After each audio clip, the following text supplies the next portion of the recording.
Elle a dit, j'ai d'autres hommes. J'ai répondu, alors ils peuvent aussi payer les factures. La nuit même, j'ai retiré mon nom de tout, j'ai clôturé les comptes à son nom, j'ai fait mes valises et j'ai déménagé. J'ai regardé ces soi-disant roues de secours s'effondrer, et j'ai simplement souri en sachant qu'elle était sur le point de découvrir combien la vie coûte vraiment sans moi. Je m'appelle Romain, j'ai 32 ans. Je travaille comme gestionnaire de compte principal pour une compagnie d'assurance à Lyon. Ce n'est pas glamour, mais ça paie bien. Je suis organisé. Je suis mes dépenses. J'investis régulièrement. Je ne manque aucun paiement. J'ai grandi en regardant mon père jongler avec plusieurs emplois, donc la stabilité compte plus pour moi que les apparences. Ma petite amie, Léa, a 28 ans. Nous sommes ensemble depuis 3 ans. Au cours des 18 derniers mois, nous avons vécu ensemble dans un appartement de 2 chambres dans le centre de Lyon. Le bail était à nos 2 noms, mais la majeure partie du poids financier n'était pas réparti équitablement. Je payais le loyer. Je payais les charges. Je payais la connexion Internet. Je couvrais la plupart des courses. Elle travaillait dans le marketing événementiel, ce qui signifiait que ses revenus fluctuaient. Certains mois étaient bons, d'autres non. Au début, ça ne me dérangeait pas d'aider davantage. Nous construisions quelque chose ensemble, du moins je le pensais. Léa aimait l'attention. Elle s'en nourrissait. Les réseaux sociaux, les brunchs entre amis, les boucles de validation constantes avec ses proches. Si quelqu'un complimentait sa tenue, cette story restait en ligne pendant 24 heures. Si quelqu'un ne répondait pas assez vite à un message, cela devenait une session d'analyse complète dans notre salon. Pendant longtemps, j'ai pensé que c'était inoffensif. Mais au cours des 6 derniers mois, quelque chose a changé. Elle a commencé à mentionner d'autres hommes avec désinvolture, sans menacer directement, juste parsemé dans la conversation. Ce gars au travail a dit que je devrais facturer mon temps plus cher. Mon vieil ami d'université n'arrête pas de dire qu'il me traiterait comme une reine. Ce n'était pas de l'insécurité au début. C'était de la reconnaissance de schéma. Les commentaires augmentaient à chaque fois que nous nous disputions à propos de l'argent car oui, nous nous disputions à propos de l'argent. Je lui ai demandé 2 fois cette année de contribuer plus régulièrement au loyer.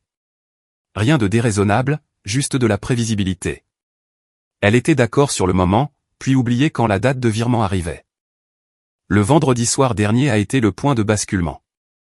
Nous étions dans la cuisine en train de nous disputer à nouveau à propos des factures. Le loyer venait d'être renouvelé à un tarif plus élevé. Je lui ai dit que nous devions le diviser plus équitablement à l'avenir. Elle a levé les yeux au ciel et a dit quelque chose qui a fait taire la pièce. Tu agis comme si tu étais remplaçable. Je n'ai pas réagi immédiatement. Je l'ai juste regardé. Pardon. Elle a croisé les bras. J'ai d'autres hommes. Romain, ne pense pas que je n'en ai pas. Ce n'était pas fort. Ce n'était pas un cri. Cela a été prononcé calmement. Fait pour faire mouche. J'ai étudié son visage. Puis j'ai répondu tout aussi calmement. Alors ils peuvent aussi payer les factures. Et c'est là que tout a changé. Elle a cligné des yeux comme si elle ne s'attendait pas à cette réponse. Qu'est-ce que tu viens de dire ? Je l'ai répété. Si tu as d'autres hommes, alors ils peuvent aussi payer les factures. Elle a laissé échapper ce petit rire. Le genre qui n'est pas amusé, juste irrité. Waouh. Alors, maintenant tu es jaloux. Ce n'était pas de la jalousie. C'était des mathématiques. Je me suis appuyé contre le comptoir et j'ai gardé un ton égal. Tu viens de sous-entendre que tu as des options de secours. Je dis que si ces options sont si solides, elles peuvent partager la charge financière. Son expression est passée de suffisante à défensive. Tu déformes les choses.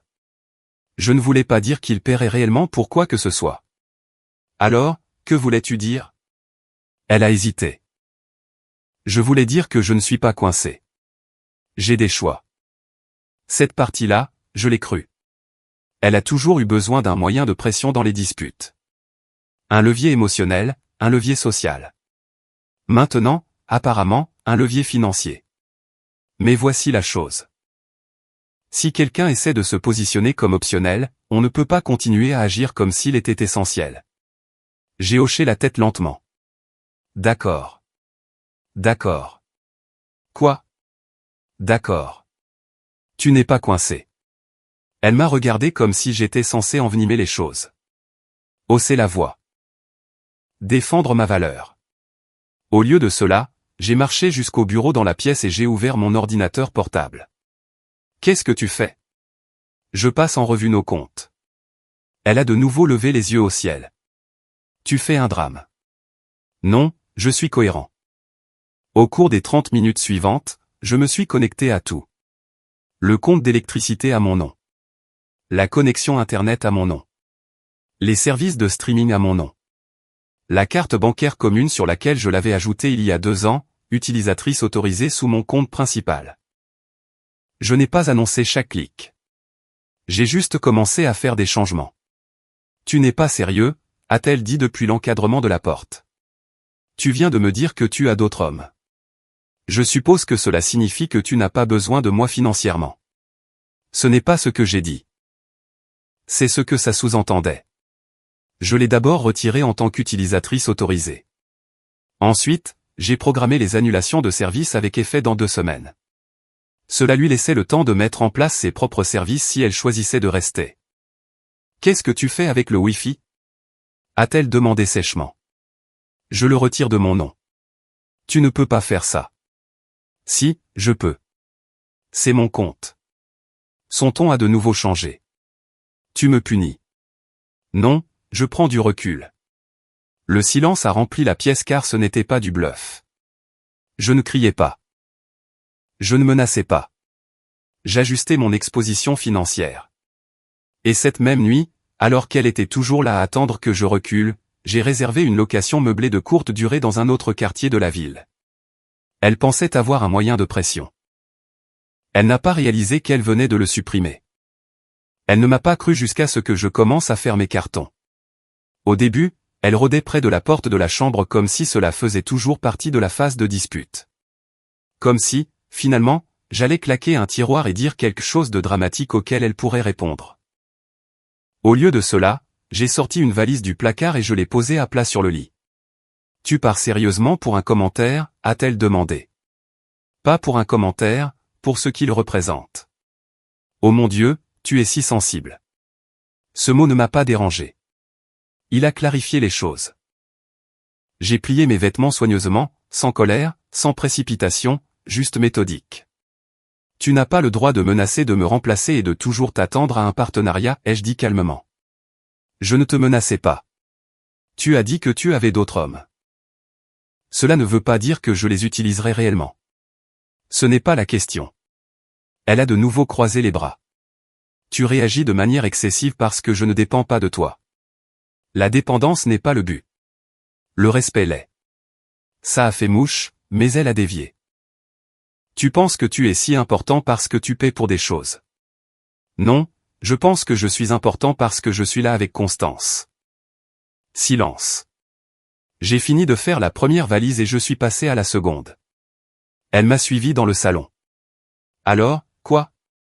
Tu vas juste abandonner l'appartement? Le bail est à nos 2 noms. Tu es la bienvenue pour rester. Tu auras juste besoin de gérer ta moitié. Son visage a changé à ce moment-là. Gérer ma moitié. Oui. Le loyer augmente le mois prochain. Les charges seront transférées dans 2 semaines. La connexion Internet aussi. Tu ne peux pas juste me larguer ça dessus. Je ne l'ai pas largué. J'en ai couvert la plus grande partie. Elle a de nouveau ri, mais ça sonnait plus creux maintenant. Tu bluffes. Tu vas te calmer d'ici un jour. Je n'ai pas répondu. Au lieu de cela, je suis allé dans la cuisine et j'ai retiré ma carte de l'application de livraison de courses. Ensuite, j'ai annulé l'abonnement commun au kit de repas. Qu'est-ce que tu fais maintenant? Je retire mon nom des dépenses récurrentes. Tu es mesquin. Non, je suis précis. C'est à ce moment-là que j'ai vu qu'elle réalisait. Ce n'était pas des représailles émotionnelles. C'était une séparation logistique.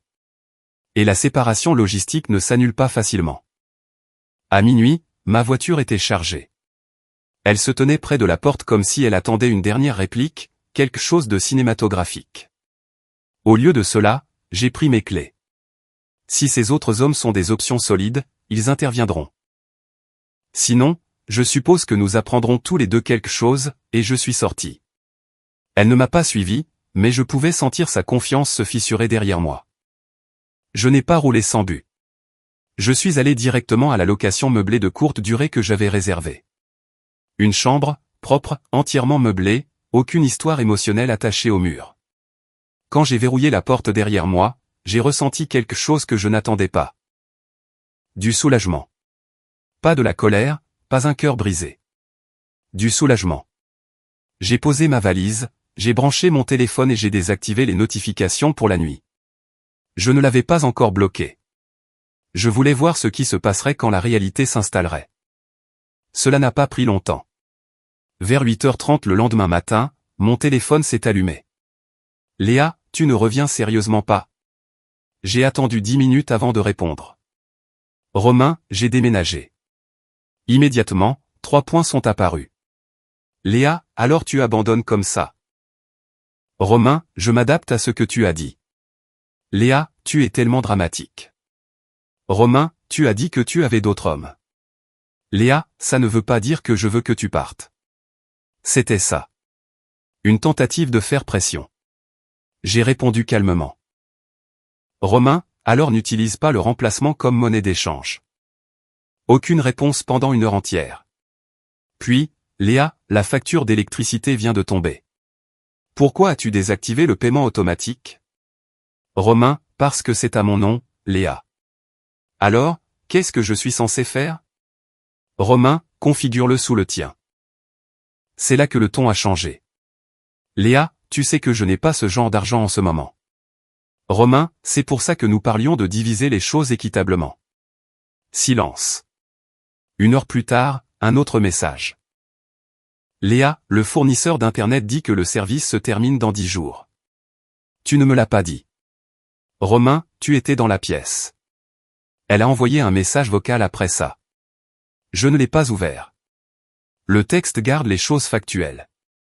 L'après-midi, elle a essayé un nouvel angle. Léa, j'essayais juste de te rappeler que j'ai des options. Tu agis comme si je t'avais trompé.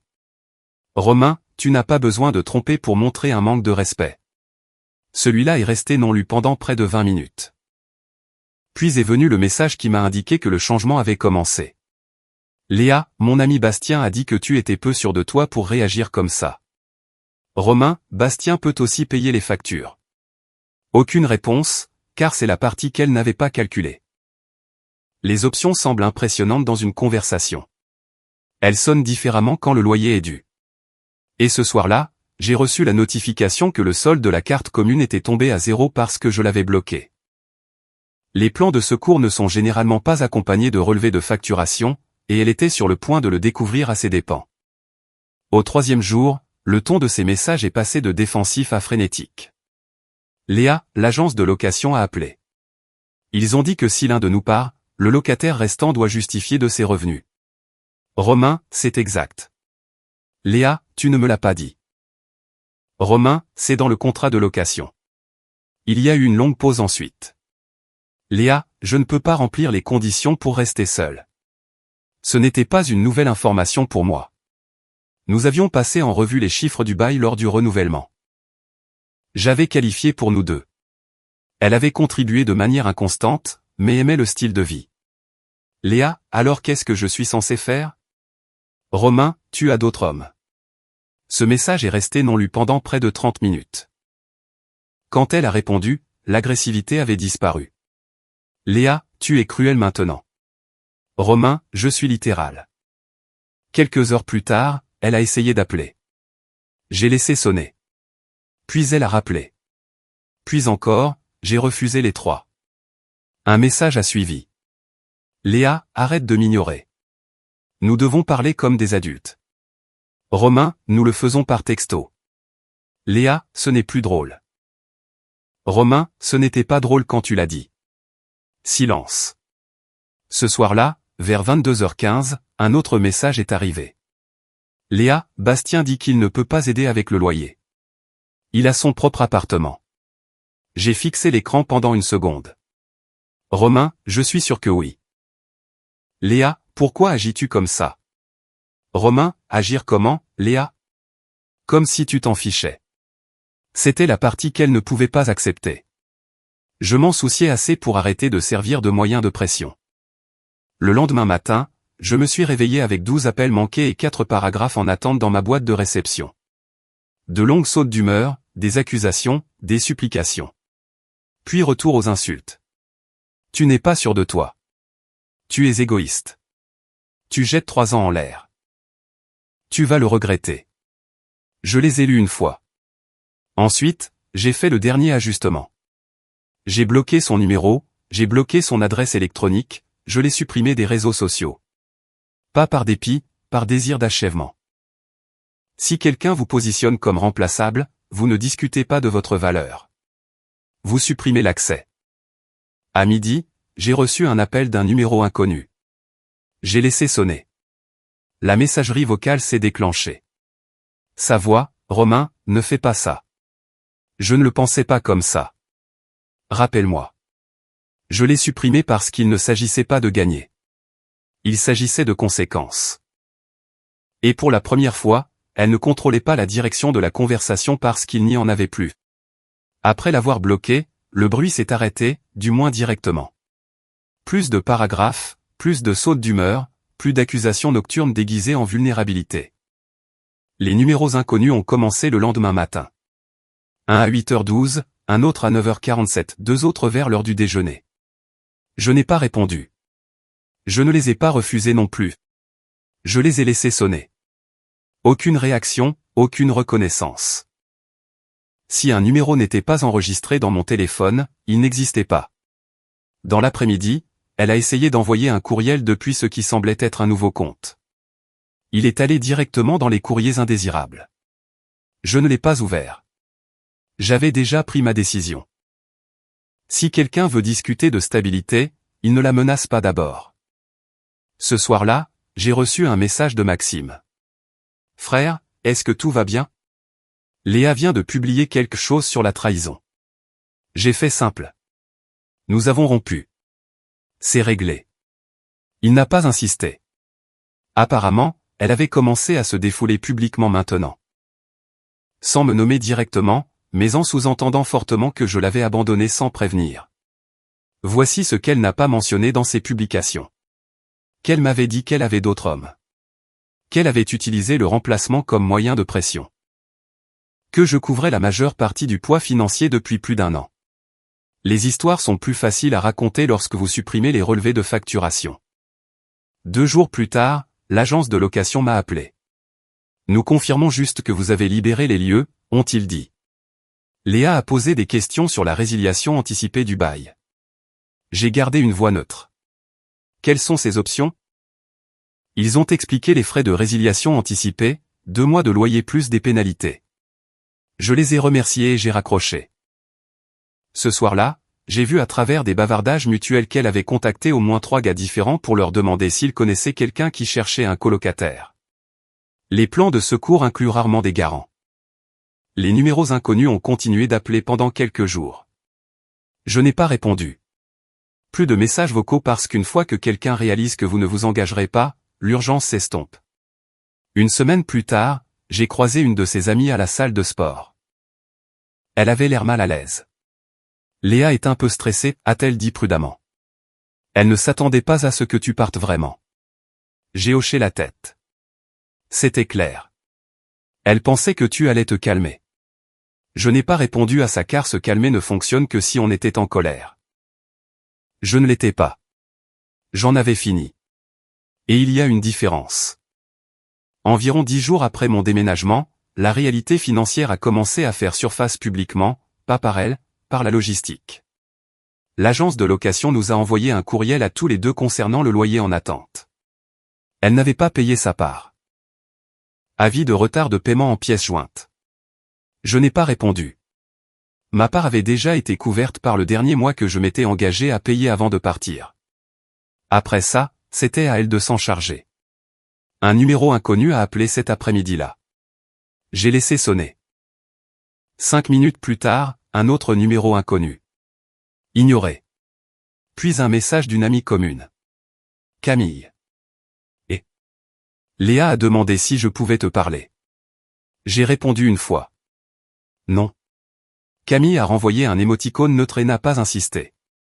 Cela m'en disait assez. Si Léa avait de solides renforts, elle n'enverrait pas de messager. À la fin de cette semaine, j'ai appris par Maxime qu'elle avait essayé de demander de nouveau de l'aide à Bastien. Apparemment, il a offert des conseils, pas de l'argent. Les options sont abondantes quand rien ne coûte rien. Elles s'amenuisent rapidement quand le loyer est dû.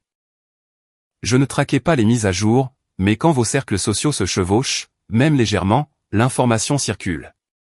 Elle avait mis l'appartement en annonce pour chercher un colocataire. 3 entretiens. 2 se sont retirés après avoir vu le loyer. Le 3e a posé des questions sur le partage des charges. Les charges. Elle devait maintenant tout transférer à son nom. Caution d'électricité, frais d'installation de la connexion Internet, reconnexion de l'eau. La vie s'additionne discrètement. Je suis resté concentré sur ma propre routine. Le travail avait repris. J'ai pris en charge 2 nouveaux comptes. Je suis resté tard un soir pour finaliser un contrat et j'ai réalisé quelque chose. Pour la première fois depuis 1 an, je ne calculais pas les habitudes de dépenses de quelqu'un d'autre par rapport à mon budget. Je ne me demandais pas si le loyer passerait à temps.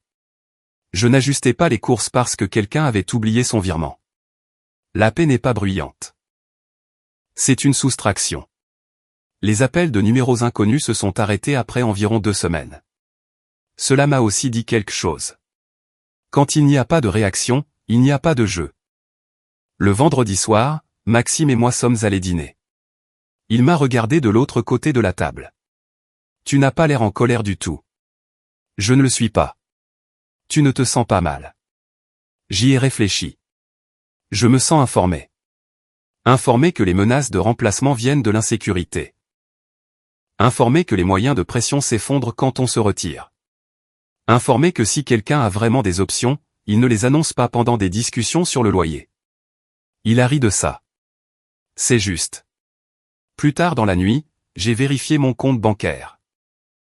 Tout était stable, tout était prévisible. Et pour la première fois depuis cette dispute dans la cuisine, j'ai souri. Pas parce qu'elle luttait, mais parce que ce n'était pas mon cas. Environ 3 semaines après mon déménagement, j'ai de nouveau reçu un courriel de l'agence de location. Objet, avis sur le statut du bail. Je l'ai ouvert par sens pratique, pas par curiosité. Léa avait officiellement demandé une résiliation anticipée. La pénalité a été confirmée. 2 mois de loyer plus les frais. Le montant total n'était pas petit. Ils avaient besoin que les 2 locataires accusent réception de l'ajustement. J'ai répondu une fois. J'ai libéré les lieux à telle date. Je ne renouvelle ni ne prolonge. C'était tout. 1 heure plus tard, un numéro inconnu a appelé. Je n'ai pas répondu. Pas de message vocal. Puis un autre numéro inconnu. Ignoré. 10 minutes plus tard, Maxime a envoyé un message. Elle panique. Je n'ai pas répondu immédiatement. Apparemment, elle avait dit aux gens que je l'avais laissée sans rien, que je l'avais prise au dépourvu, que je refusais de parler. Ce qu'elle ne leur disait pas, c'est qu'elle avait elle-même déclenché la séparation. Elle avait dit qu'elle avait d'autres hommes. Elle m'avait positionné comme optionnel. Optionnel signifie amovible. Ce week-end-là, j'ai de nouveau eu des nouvelles de Camille. Elle n'a pas essayé de faire la médiation cette fois. Elle a juste dit que Léa pensait que Bastien pourrait co-signer les frais de résiliation anticipée. Il a dit non, cela prenait sens. Les gens aiment être des options de secours quand c'est théorique, beaucoup moins quand cela implique de la paperasse. Je ne m'en suis pas réjoui, mais je l'ai compris. Les plans de secours ne viennent pas avec un engagement financier. Le lundi matin, j'ai reçu un dernier appel inconnu. J'ai laissé sonner, puis le silence. Pas de suite, pas de nouveau numéro. En milieu de semaine, j'ai appris qu'elle avait entièrement quitté l'appartement. Elle avait trouvé un endroit plus petit à l'autre bout de la ville. Un studio, dans un immeuble plus ancien, sans balcon, sans vue sur les toits. Il n'y a rien de mal avec un studio, mais ce n'était pas le style de vie auquel elle s'était habituée. Et le style de vie est facile à maintenir quand quelqu'un d'autre absorbe la volatilité. Cette nuit-là, je me suis assis dans ma location de courte durée pour passer en revue mes finances. J'avais déjà recommencé à chercher un appartement, cette fois seul. Pas de contribution fluctuante, pas de conversation sur qui a oublié quoi, juste des chiffres clairs. J'ai repensé à cette dispute dans la cuisine. Tu agis comme si tu étais remplaçable. Non, j'agissais de manière cohérente, et la cohérence coûte cher quand on la perd. Elle pensait que son moyen de pression me maintiendrait en place. Au lieu de cela, il a révélé à quel point la structure était la mienne. Et quand je l'ai retiré, le reste s'est effondré sous son propre poids. Un mois après mon déménagement, la poussière est finalement retombée. Plus d'appels inconnus. Plus de messages indirects par l'intermédiaire d'amis. Plus de légendes dramatiques sur les réseaux sociaux concernant la trahison et la loyauté. Juste le calme. J'avais emménagé dans un nouvel appartement à ce moment-là, un 2 pièces aux lignes épurées, légèrement plus petit que l'ancien endroit, mais entièrement à moi. Le bail n'avait qu'un seul nom. Les charges n'avaient qu'un seul nom. La facture de course n'avait qu'une seule carte. La prévisibilité semble différente quand elle n'est pas partagée avec quelqu'un qui la traite comme optionnelle. À travers les bavardages mutuels, j'ai entendu que Léa avait officiellement payé les frais de résiliation anticipés. Pas en une seule fois, en plusieurs versements. Apparemment, ses parents étaient intervenus pour l'aider avec une partie. Bastien ne l'a pas fait. Aucune des autres soi-disant options non plus. Parce que les options sont abondantes en théorie, rares en responsabilité. J'ai de nouveau croisé Camille dans un café un après-midi. Elle a hésité avant de parler. Elle ne pensait pas que tu irais vraiment jusqu'au bout. Elle a dit que cette partie, je la connaissais. Elle pensait que te dire qu'elle avait d'autres hommes te ferait peur et te pousserait à en faire plus, à payer plus, à t'investir davantage. J'ai remué mon café lentement. Menacer de remplacer quelqu'un est un pari, ai-je dit. Parfois, cela éloigne la personne que l'on essaie de contrôler. Camille a hoché la tête. Elle n'arrête pas de dire que tu as changé. Je n'ai pas contesté cela. J'ai bien changé. J'ai arrêté de négocier ma valeur en réaction à l'insécurité de quelqu'un d'autre. Cette nuit-là, j'ai de nouveau pensé au moment dans la cuisine. J'ai d'autres hommes. Elle s'attendait à de la jalousie. Elle s'attendait à de l'insécurité. Elle s'attendait à de la compétition. Ce qu'elle a obtenu, c'est une soustraction. Alors ils peuvent aussi payer les factures. Ce n'était pas de la rancune. C'était de la symétrie. Si j'étais remplaçable, mes contributions l'étaient aussi. La dernière chose que j'ai entendue, c'est qu'elle avait considérablement réduit son style de vie. Moins de voyages. Moins de restaurants. Moins de contenu sur les brunchs. La réalité n'est pas dramatique. Elle est incrémentale. Loyer dû, charges dues, cautions exigées, frais évalués. La vie coûte vraiment quelque chose quand on est celui qui signe. Je n'ai pas souri parce qu'elle luttait. J'ai souri parce que je ne luttais pas. Et parce que j'avais enfin compris quelque chose de simple. Quand quelqu'un essaie de vous rappeler qu'il a des options, ne rivalisez pas. Mettez-vous de côté. Laissez les options faire leurs preuves. Environ 6 semaines après mon déménagement, j'ai reçu le courriel de confirmation finale de l'agence de location. La résiliation anticipée était terminée. Solde réglé. Mon nom a été officiellement effacé du bail. Aucune responsabilité partagée. Aucun attachement persistant. Juste une clôture nette. Cette même semaine, j'ai de nouveau croisé Maxime lors d'un dîner. Il m'a regardé attentivement et a dit quelque chose de simple. Tu as géré ça différemment de ce que la plupart des gars auraient fait. J'ai haussé les épaules. La plupart des gars essaient de gagner les disputes. J'ai juste ajusté les mathématiques parce que c'est à ça que ça se résumait vraiment. Quand Léa a dit qu'elle avait d'autres hommes, elle pensait introduire de la compétition. Ce qu'elle a réellement introduit, c'est de l'optionnalité. Et l'optionnalité va dans les deux sens. Si je suis optionnel, alors ma contribution au loyer l'est aussi. Si je suis optionnel, alors mon historique attaché à ton bail l'est aussi. Si je suis optionnel, alors ma constance l'est aussi. On ne peut pas menacer de remplacement et s'attendre à la permanence. Une semaine plus tard, j'ai appris par Camille que Léa avait emménagé définitivement dans un studio plus petit. Elle avait pris plus de quart de travail. Apparemment, elle avait complètement arrêté de parler d'autres hommes. La réalité ne discute pas, elle facture. Et quand les factures commencent à arriver à votre seul nom, le ton change. Je ne m'en suis pas réjoui. Je n'ai pas cherché à la contacter. Je n'ai envoyé aucun message de fin. Je n'en avais pas besoin. La dernière chose que j'ai entendue, c'est qu'elle a dit à quelqu'un qu'elle ne pensait pas que je partirais vraiment. C'était la partie qui m'est restée en tête. Elle ne pensait pas que je partirais vraiment. Pas parce qu'elle m'aimait trop pour me perdre, mais parce qu'elle pensait que son moyen de pression tiendrait. Cette nuit-là dans la cuisine, elle s'attendait à de l'insécurité. Au lieu de cela, elle a eu droit à des responsabilités. Alors ils peuvent aussi payer les factures. Ce n'était pas une menace. C'était une limite. J'ai appris quelque chose à travers tout ça. Quand quelqu'un vous rappelle qu'il a des options, ne plaidez pas pour votre place. Laissez-le tester ses options. Si elles sont réelles, elles tiendront. Si elles ne le sont pas, l'effondrement ne sera pas de votre faute. Je ne suis pas parti en colère. Je suis parti informé. Et parfois, cela vaut plus que n'importe quelle dispute que l'on pourrait gagner. Commentaire, j'espère que cette histoire vous a fait réfléchir autant qu'elle m'a touché. Je crois profondément que notre valeur personnelle ne doit jamais être négociée. Poser des limites n'est pas égoïste, c'est nécessaire pour se respecter soi-même. Choisir la paix plutôt que le chaos est une forme de sagesse que j'apprends chaque jour. Prendre ses responsabilités inclut aussi savoir quand il faut s'éloigner.